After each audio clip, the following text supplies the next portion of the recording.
देखिए, बीजेपी कितना घटिया काम कर सकती है।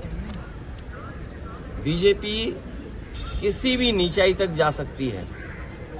बीजेपी का अगर आप, जैसे आप पत्रकार साथी हैं, अगर आप उनके मन की बात ना करो, मन मर्जी की बात ना करो, तो सबसे पहला काम होगा आपको नौकरी से निकालना, और दूसरा काम होगा उस चैनल का बजट कम करना।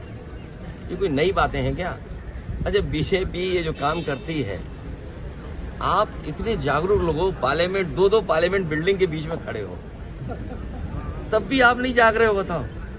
इसीलिए मैंने कहा था कि मंत्रिमंडल बदलेगा, मित्र मंडल बदलेगा, अब मीडिया मंडल नहीं बदल पाए तो क्या यार, खड़े हम लोग। अगर आपको जांच करनी है तो जो कवरेज आप लोग दे रहे हो, जो ईमानदारी से आपकी कवरेज आ रही है, उन्हीं तस्वीरों को देख करके सरकार को सोचना चाहिए कि सरकार ने क्या किया है।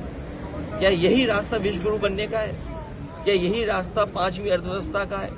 और यही रास्ता है क्या तीसरी अर्थव्यवस्था बन जाओगे दुनिया की? अरे दुनिया की अर्थव्यवस्था नहीं बनना, बनो ना बनो, ऑक्सीजन तो दे दो, दवाई तो दे दो, इमरजेंसी में किसी की मदद तो कर दो। मैंने कहा कि अगर इस तरह के आयोजन हैं तो सरकार और प्रशासन को पूरा इंतजाम देखना चाहिए, पूरी जानकारी हासिल करनी चाहिए। आप पे इतनी बड़ी फौज है, इतने अधिकारी हैं, यूपी में सबसे ज्यादा IAS अधिकारी हैं, सबसे ज्यादा IPS अधिकारी हैं, सबसे ज्यादा सरकार के पास हाथ हैं, सबसे ज्यादा बजट है, लगाइए वहां। किसने रोका है आपको? ये बात प्रशासन को वहां पर करनी चाहिए थी कि अगर अनुमति 50,000 की थी तो प्रशासन क्या सो रहा था क्या?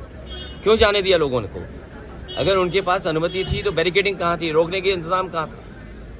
और अगर इस तरह के लोग आ रहे थे तो अपनी फोर्स क्यों नहीं बढ़ाई उन्होंने?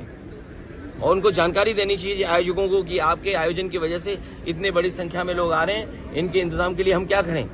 प्रशासन को तैयारी करनी पड़ती है। इसलिए अपनी जिम्मेदारी किसी और के सर पर न मढ़े। सरकार की जिम्मेदारी थी, सरकार की वजह से जाने गई हैं, सरकार की वजह से ऑक्सीजन नहीं मिली है, सरकार की वजह से दवाइयां नहीं मिली हैं, सरकार की वजह से एम्बुलेंस नहीं आई, और सरकार की वजह से ही जिन शवों को जिस तरीके से ले जाया गया है, ये पूरी सरकार की जिम्मेदारी है।